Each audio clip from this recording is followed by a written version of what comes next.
Hello everyone, कैसे हो सारे के सारे। तो देखो भैया, नीट के सीरीज को आगे बढ़ा रहे हैं। देखो भैया, मैंने क्या क्या डाल दिया है। कोऑर्डिनेशन कंपाउंड कर लिया होगा आपने, केमिकल बॉन्डिंग कर लिया होगा।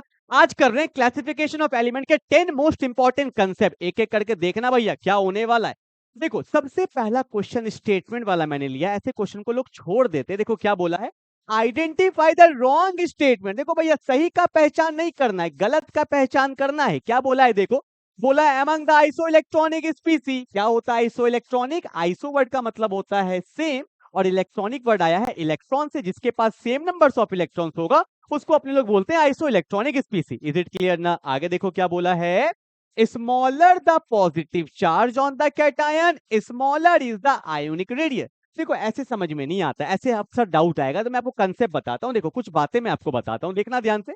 मैंने क्या किया, यहाँ पे लिखा N-3 O-2 Fa minus neon Na+, यहाँ पे ले लिया Mg+2, यहाँ ले लिया एल्युमिनियम पे +3। क्लियर है ना?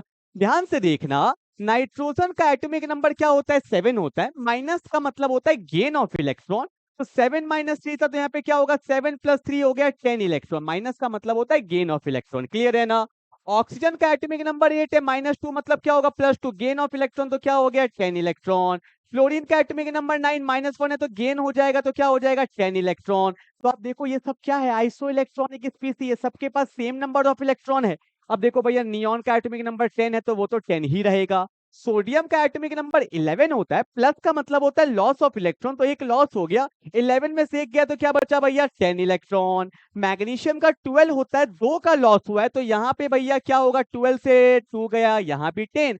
एल्युमिनियम में भी 10। कैसे? एल्युमिनियम का एटॉमिक नंबर 13, 3 का लॉस हो गया, क्योंकि +3 मतलब होता है लॉस ऑफ इलेक्ट्रॉन, तो यहाँ भी क्या होगा 10। तो अब देखो सबके पास 10 इलेक्ट्रॉन है, तो सारे क्या है, आइसो इलेक्ट्रॉनिक। अब जो मैं बात आपको बोलने जा रहा हूं, ध्यान से सुनिएगा। आइसो इलेक्ट्रॉनिक स्पीसी में जैसे जैसे एनाइनिक पार्ट बढ़ेगा, मतलब एनायन बढ़ेगा, एनायन का मतलब होता है नेगेटिव चार्ज बढ़ेगा, तो साइज भी बढ़ते जाता है। और जैसे जैसे कैटायन बढ़ेगा, प्लस चार्ज बढ़ेगा, तो साइज वैसे वैसे घटते जाएगा। अगर मैं बोलूं इसको अरेंज करूं साइज के ऑर्डर में, डिक्रीजिंग ऑर्डर, तो सबसे बड़ा साइज इसका होगा -3 है। More the negative more will be the size. उसके बाद कम होते जाएगा, कम होते जाएगा, कम होते जाएगा, more the positive less will be the size. Clear है? तो ये कंसेप्ट था जो बहुत बार काम आता है। पहले इसको उतारिए, फिर क्वेश्चन करते हैं, ठीक है? चलो भाई, ये हो गया। अब देखो, अब आपको समझ में आएगा। बोला among the isoelectronic स्पीसी, smaller the positive charge. अगर आप पॉजिटिव चार्ज को कम करते जाइएगा, यहां देखो ना, अगर आप, कहाँ गया भैया, यहां हो ना, अगर आप पॉजिटिव चार्ज को कम करते जाइएगा तो साइज बढ़ते जाएगा, है ना? देखो ना, पॉजिटिव चार्ज को कम करते जाइएगा साइज बढ़ते जाएगा, पॉजिटिव चार्ज को बढ़ाते जाइएगा साइज घटते जाएगा। तो क्या है, बोला है smaller the positive charge smaller is the ionic radius. ये तो गलत है ना, smaller the positive charge greater will be the size, और ये गलत है, और गलत ही हमें चाहिए आजकल भैया, गलत ही चाहिए, हाँ या ना? तो ऑप्शन नंबर क्या हो जाएगा, ए।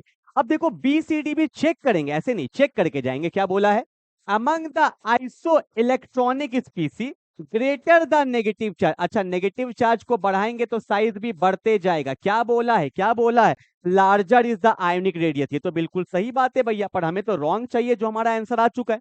अगला क्या बोला है भैया, अगला क्या बोला है, atomic radius of the elements. क्या बोला है, ध्यान से देखेंगे, atomic radius of the element increases as moves down the first group of the periodic table. क्या ये सही है? आपको एक बात और बताता हूं, टॉप से बॉटम जाते हैं तो साइज बढ़ता है, और लेफ्ट से राइट जाते हैं तो साइज घटता है। यहाँ पे देखो क्या बोला है, atomic radius of the element increases as move down the. अगर जाएंगे तो भैया बढ़ेगा, बिल्कुल सही बात है, बिल्कुल सही बात है, पर हमें तो गलत चाहिए ना। आगे देखते हैं कि atomic radius of the element decreases as one moves across from left to right. अभी बताया था कि जब हम लोग लेफ्ट टू राइट जाते हैं, आपको पता है जब लेफ्ट से राइट जाते हैं ना, आपने हल्का सा पढ़ा होगा, तो जेड अफेक्टिव इंक्रीज कर जाता है। अब बोलोगे सर जेड अफेक्टिव क्या होता है, इसको इफेक्टिव न्यूक्लियर चार्ज बोलते हैं। अब बोलोगे ये क्या होता है, अभी के लिए छोड़ दो, बस याद रख लेना इतना कि जेड अफेक्टिव का मतलब होता है अट्रैक्शन। सिंपल सा एक वर्ड में बोलूं तो, जेड अफेक्टिव बढ़ेगा तो अट्रैक्शन बढ़ेगा, अट्रैक्शन बढ़ेगा तो साइज क्या होते जाता है, घटते जाता है। तो याद रखेंगे टॉप से बॉटम में साइज इंक्रीज करता है, लेफ्ट से राइट में साइज डिक्रीज करता है। बिल्कुल सही बात है, तीनों सही था, एक गलत था, हमारा ऑप्शन नंबर ए आ गया। देखो हम लोग सीखने आए हैं तो हर एक ऑप्शन को सीखते हुए चलेंगे, ठीक है ना। आई होप बहुत कुछ आपको सीखने को यहाँ पे मिला होगा। जो भी सीखते हो अपने हिसाब से लिखा करिए, ठीक है। चलो ये उतार लिया होगा आपने। चलो भैया मूव करते हैं क्वेश्चन नंबर 2 पे। उसी पे क्वेश्चन है, देखना नीट के एग्जाम में आइसो इलेक्ट्रॉनिक से बहुत सारे क्वेश्चन पूछे जाते हैं। क्या बोला है कि which of the following order of ionic radii is correctly represented. आओ देखते हैं। देखो H माइनस है, सबसे ज्यादा साइज होगा क्योंकि माइनस है, फिर न्यूट्रल है, फिर प्लस है। बिल्कुल सही बात है ये भैया, क्योंकि आपको पता है एनायन का साइज सबसे बड़ा, उसके बाद फिर न्यूट्रल हो जाएगा, फिर कैटायनिक हो जाएगा। तो वही वाला सही है ना। हाँ आओ आगे चेक करते हैं। देखो यहाँ पे बोला है प्लस माइनस माइनस टू, नहीं, जिसका माइनस बड़ा होता है उसका साइज बड़ा होता है, गलत है। -2 का बड़ा होगा, गलत है। यहाँ -3 का गलत, ठीक है। मतलब ऑप्शन नंबर क्या होगा, ए होगा। बहुत सिंपल क्वेश्चन था, ठीक है ना। चलो अब देखो भैया इस टाइप के क्वेश्चन से बहुत कुछ क्लियर होता है। क्या बोला है, in which of the following option the order of the arrangement does not agree. कौन कौन सा एग्री नहीं करता है, does not agree with the variation. आओ देखते हैं फटाफट से। बोला है इंक्रीजिंग इलेक्ट्रॉन गेन इंथैल्पी। में एक बात बताता हूं, बहुत इंपॉर्टेंट बात बताता हूं। देखो होता क्या है, इसमें दो एक्सेप्शन बहुत इंपॉर्टेंट है, ध्यान से सुनिए। जैसे हम लोग लेते हैं ना फ्लोरीन, क्लोरीन, ब्रोमीन, आयोडीन, एस्टेटिन, फिर कल बाहर आई आंटी और ओ स्टाइल से टीपो। इसका मैंने क्वेश्चन और लिया क्योंकि बहुत इंपॉर्टेंट कंसेप्ट है, नहीं बताऊंगा कोई फायदा नहीं है, ठीक है। देखो जनरली होता क्या है कि जब हम लोग टॉप से बॉटम जाते हैं ना तो इलेक्ट्रॉन गेन एंथैल्पी डिक्रीज करता है, डिक्रीज करता है। ये सुनो क्या बोल रहा हूँ। जनरली क्या होता है कि जब टॉप से बॉटम में जाते हैं तो इलेक्ट्रॉन गेन एंथैल्पी डिक्रीज करता है, पर इसमें एक्सेप्शन क्या है, होना क्या चाहिए था कि ये ऑर्डर होना चाहिए था। बोलो होना चाहिए था ना, ये ऑर्डर होना चाहिए था। पर यहाँ पे ना दो एक्सेप्शन है। क्या देखना, ऑक्सीजन और सल्फर में ऑक्सीजन का ज्यादा होना चाहिए पर ज्यादा होता है सल्फर का। फ्लोरीन और क्लोरीन में ज्यादा होना चाहिए फ्लोरीन का पर ज्यादा होता है क्लोरीन का। ये एक्सेप्शन है, ठीक है। एक्सेप्शन क्या, इसके पीछे का रीजन है मैं आगे बताने वाला हूं, क्योंकि यहाँ पे इंटर इलेक्ट्रॉनिक रिपल्शन हो जाता है, वो हम लोग देखेंगे। अभी के लिए बस याद रख सकते हैं। और एक बात, पूरे पीरियोडिक टेबल में क्लोरीन का इलेक्ट्रॉन गेन एंथैल्पी सबसे ज्यादा होता है। ये सब बात लिखा करो, ठीक है, सबसे ज्यादा होता है। अब तुम देखो यहाँ पे दिया हुआ है कि फ्लोरीन और क्लोरीन में किसका ज्यादा दिया है, फ्लोरीन का, पर होता है क्लोरीन का ज्यादा, तो ये भैया गलत है। और वही तो बोला है डज नॉट एग्री, तो ये मेरा आंसर होगा। पर आप बाकी भी चेक करेंगे, देखो बाकी भी चेक करेंगे, ठीक है। क्या बोला है कि लीना को रब से टॉप से बॉटम में जाते हैं तो साइज बढ़ता है। बिल्कुल सही बात है भैया, सही बात है, पर हमें तो गलत चाहिए। ये तो सही है पर हमें तो गलत चाहिए। आगे देखो भैया इंक्रीजिंग आयोनिक साइज +3 +2 +1, हाँ देखो माइनस की तरफ बढ़ रहे हैं तो साइज बढ़ता है। बिल्कुल सही बात है भैया, पर हमें तो गलत चाहिए। ये भी देख लेते हैं। Increasing first ionization enthalpy, ionization enthalpy भी बोल लेते हैं, आयोनाइजेशन पोटेंशियल भी बोल लेते हैं, आयोनाइजेशन एनर्जी भी बोल देते हैं, कुछ भी बोल दो। इसमें भी एक्सेप्शन है, मैं आपको बताता हूं। देखो होता क्या है, देखो सीखते हुए चलो, ये आगे भी लिया है मैंने। देखो आपको पता है ना, lithium, beryllium, boron, carbon, nitrogen, oxygen, fluorine, neon. एक बात बताओ, आयोनाइजेशन का मतलब क्या होता है, आयोनाइज करना, इलेक्ट्रॉन निकालना, the energy required to remove the electron from the outer shell, ठीक है। इलेक्ट्रॉन निकालने में जो एनर्जी लगता है उसी को बोलते हैं आयोनाइजेशन एनर्जी। तो आपको पता है, अभी मैंने जस्ट बताया था कि लेफ्ट से राइट जाते हैं तो जेड इफेक्टिव बढ़ता है, अट्रैक्शन बढ़ेगा तो एनर्जी भी ज्यादा लगेगा, तो आयोनाइजेशन एनर्जी क्या होता है, इंक्रीज करता है। पर इसमें भी एक्सेप्शन है, ये सही ऑर्डर नहीं है, इसमें भी एक्सेप्शन है। क्या, इसका रीजन मैं बताऊंगा। बेरिलियम और बोरोन, नाइट्रोजन एंड ऑक्सीजन, तो इसका जो करेक्ट ऑर्डर होता है वो होता है लिथियम, फिर होता है बोरोन, फिर होता है बेरिलियम। बेरिलियम का ज्यादा होगा, बोरोन का कम होगा, क्यों बता रहा हूं। फिर कार्बन, फिर ऑक्सीजन, फिर नाइट्रोजन, नाइट्रोजन का ज्यादा होगा, ऑक्सीजन का कम होगा, फ्लोरीन, फिर नियोन। ऐसा क्यों, what is the reason behind that. इसलिए ऐसा होता है क्योंकि बेरिलियम का एटॉमिक नंबर होता है 4, क्या मैं लिखूं 1s2 2s2, ठीक है। और बोरोन का क्या होता है 1s2 2s2 2p1, तो यहां से इलेक्ट्रॉन निकालना इजी होगा। पर ये देखो कंप्लीट है ना, आपको पता है एस का मैक्सिमम क्या होता है 2 होता है, तो वो 2 फुलफिल्ड है, तो क्यों निकालना चाहेगा। पहले स्टेबल है, बाद में तुम उसको अनस्टेबल कर रहे हो, तो भैया एनर्जी ज्यादा लगता है, ज्यादा लगता है। तो याद रखिएगा बेरिलियम का ज्यादा होगा, बोरोन का कम। सिमिलरली नाइट्रोजन में हाफ फिल्ड हो जाता है, इसी वजह से इसका स्टेबिलिटी बढ़ जाएगा तो एनर्जी ज्यादा लगता है, ठीक है ना। तो दिस इज द ऑर्डर, ये हमें पता होना चाहिए, ठीक है। अब देखो यहाँ पे दिया क्या है, देखो आपको पता है लिथियम होता है, बेरिलियम होता है, फिर लिथियम होता है, फिर बोरोन होता है, फिर बेरिलियम होता है। एक्सेप्शन है ना, एक्सेप्शन था ना, ठीक है। फिर क्योंकि बेरिलियम के बारे में दिया भी नहीं है, फिर कौन होगा, कार्बन होगा। नाइट्रोजन और ऑक्सीजन में आपको अभी जस्ट मैंने बताया नाइट्रोजन का ज्यादा होता है, पर यहाँ पे उल्टा दिया, मतलब ये गलत है। मतलब इसमें दो दो ऑप्शन होगा भैया, मतलब हमारे हिसाब से जो ऑप्शन हो रहा है वो ऑप्शन नंबर ए भी होगा और डी भी होगा, दोनों ही ऑप्शन, क्योंकि दोनों ही गलत दिया हुआ है। आयोनाइजेशन एनर्जी में नाइट्रोजन का ज्यादा होता है ऑक्सीजन से, क्योंकि ये हाफ फील्ड है, देखो ना, 1s2 2s2 2p3, पी में 6 जाता है, 3 मिल गया है, सिंगली फील्ड हाफ फील्ड हो गया, स्टेबिलिटी बढ़ जाता है। तो इसका दो आंसर होगा, ए भी होगा और डी भी होगा, ठीक है। बहुत इंपॉर्टेंट है, समझ समझ के करते जाइए। चलो भाई आगे बढ़ते हैं। ओके देखो क्या बोला है यहाँ पे, for the second period element the correct increasing order of the first ionization enthalpy. यही मैं अभी समझा रहा था कि आपको, देखो मैंने क्वेश्चन ऐसे सेट किया है कि भैया हर कुछ रिलेटेड है, मतलब 7-8 क्वेश्चन ही करके जाओ, पर ऐसे करके जाओ कि काम आए। तो ऑर्डर तो देखते बता दोगे, लिथियम बेरिलियम और बोरोन में किसका ज्यादा होता है, बेरिलियम, गलत। Lithium boron beryllium carbon oxygen nitrogen, देखो ना भैया दोनों एक्सेप्शन को फॉलो किया है, तो ऑप्शन क्या हो जाएगा, सी हो जाएगा, ठीक है ना। तो ये सब क्वेश्चन नहीं है भैया, बहुत बार रिपीटेड हो चुका है, तो अच्छे से करेंगे, ठीक है। चलो ओके आओ भैया, ये क्वेश्चन देखना, बहुत प्यारा क्वेश्चन लेके आया हूं। क्या आपको पता है ना कि बैगन, आलू, गाजर, इन, थैला, क्या क्या है थैला है भैया, बैगन भी है, आलू भी है, गाजर भी है, इन है, थैला, ठीक है। आपको बताया गया था कि टॉप से बॉटम में जाते हैं तो साइज इंक्रीज करता है, टॉप से बॉटम में जाते हैं तो साइज इंक्रीज करता है, ठीक है।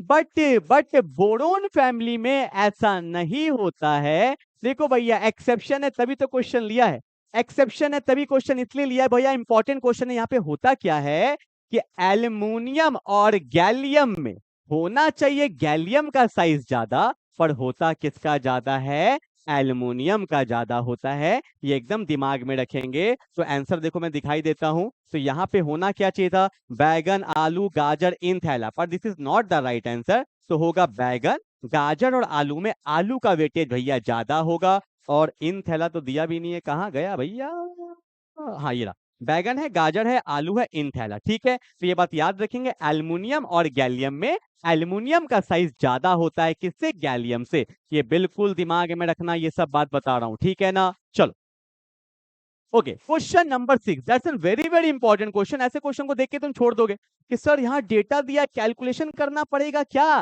कुछ नहीं करना पड़ेगा। अभी देखो क्या होता है, देखो ऑक्सीजन का एटॉमिक नंबर 8 होता है, तो लिखते हैं 1s2 2s2 2p4, ठीक है। होता है ना, ऑक्सीजन का एटॉमिक नंबर 8 होता है, लिखते हैं ना 2,6, तो लास्ट वाले सेल में 8 इलेक्ट्रॉन चाहिए, तो ये 2 इलेक्ट्रॉन गेन करना चाहेगा, और 2 इलेक्ट्रॉन कहाँ पे आएगा, 2p पे ही आएगा ना, तो मैं 2p6 हो जाता है, ठीक है। तो होता क्या है, ऑक्सीजन जब पहला इलेक्ट्रॉन गेन करता है तो O पे चार्ज आ गया माइनस, ठीक है। और जब ये इलेक्ट्रॉन गेन करता है तो एनर्जी रिलीज होता है, प्रोसेस होता है एक्सोथर्मिक, एनर्जी रिलीज हो, आप देख भी सकते हो कि O ने जब पहला इलेक्ट्रॉन एक्सेप्ट किया तो O पे माइनस आया, डेल्टा H नेगेटिव है, एनर्जी रिलीज हुआ, प्रोसेस एक्सोथर्मिक, याद रखेंगे ये सब बात। पर जब हुआ क्या, 6 से जब 7 हो गया, देखो P, ये जो P है ना, इसका शेप कैसा होता है, डंबल शेप। पहले से कितना इलेक्ट्रॉन था, 4 इलेक्ट्रॉन था, एक और आ गया, 5 हो गया।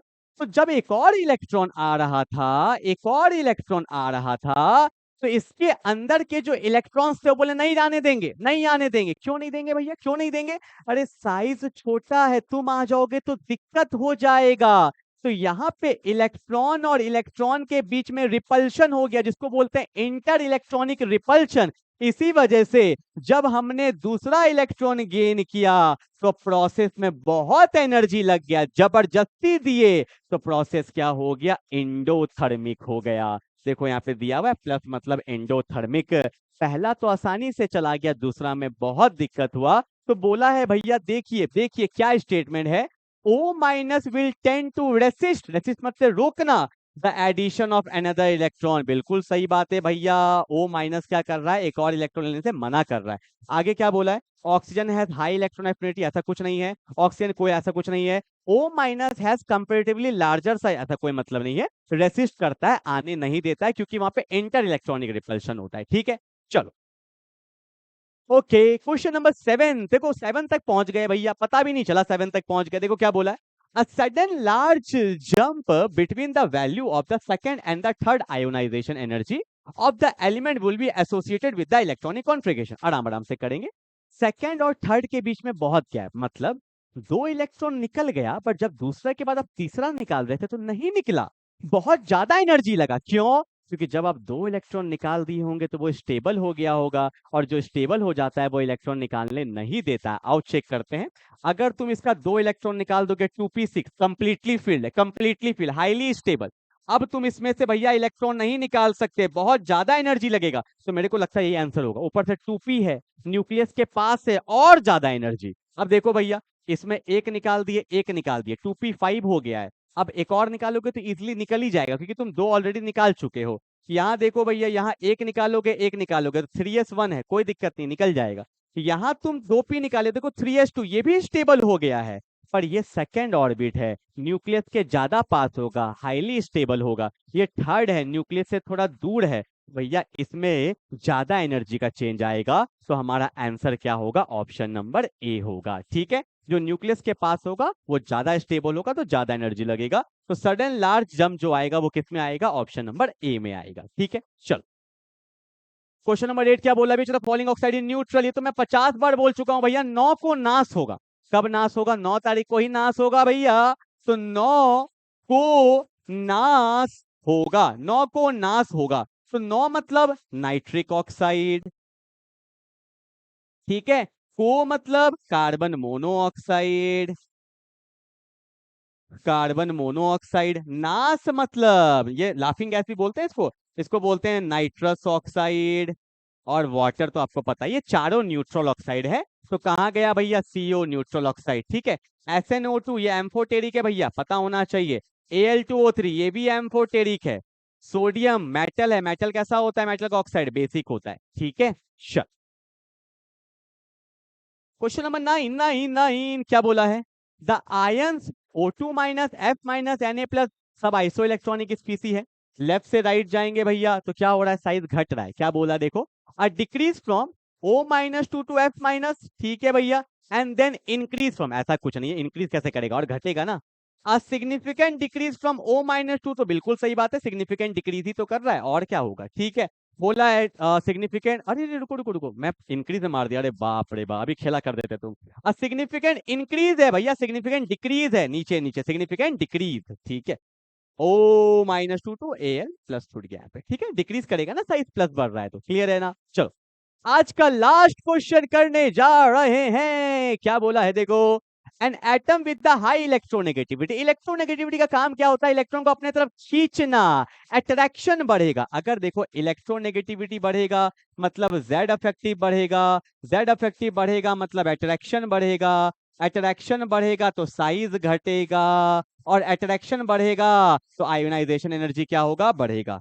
साइज घटेगा, साइज घटेगा और आयोनाइजेशन एनर्जी बढ़ेगा। ठीक है ना, क्योंकि सामने आ गए तो इलेक्ट्रॉन निकालने में ज्यादा एनर्जी लगेगा। तो बोला लार्ज साइज, नहीं बताए थे ना कि लेफ्ट से राइट जाते हैं Z अफेक्टिव बढ़ता है तो साइज घटता है। ठीक है ना, लार्जर साइज नहीं, स्मॉलर साइज होगा। जैसे फ्लोरीन आपको पता होगा मोस्ट इलेक्ट्रोनेगेटिव एलिमेंट है, तो साइज कम ही रहता है। हाई आयोनाइजेशन पोटेंशियल, बिल्कुल सही बात है भैया, देखो आयोनाइजेशन एनर्जी बढ़ता है, बिल्कुल सही बात है। लो इलेक्ट्रॉन एफिनिटी, नहीं, इलेक्ट्रोनेगेटिविटी का मतलब होता है खींचना, और इलेक्ट्रॉन एफिनिटी मतलब इलेक्ट्रॉन का चाहत, इलेक्ट्रॉन को खींचना, तो चाहत बढ़ जाएगा, घटेगा नहीं चाहत। ठीक है, लो आयोनाइजेशन तो हो ही नहीं सकता। तो एक बात बताऊं, जब एक यहाँ पे हाई है कि लो है, तो दोनों में से एक ही आंसर होगा। ऑब्वियस सी बात है, हम किसी और को चेक नहीं भी करते तो चल जाता। तो ऑप्शन नंबर क्या हो जाएगा? बी हो जाएगा। क्लियर है? तो मैंने 10 क्वेश्चन करवा दिया है। रीनीट का सीरीज अच्छे से कर लेना, प्लेलिस्ट में जाके नीट का भी प्लेलिस्ट में अच्छे से कर लेना। हर दिन वीडियो आ रहा है, शाम में एक और वीडियो आएगा, करते रहिए, बहुत अच्छा कर जाइएगा। ठीक है, तो मिलते हैं अगले क्लास में, तब तक के लिए बाय बाय।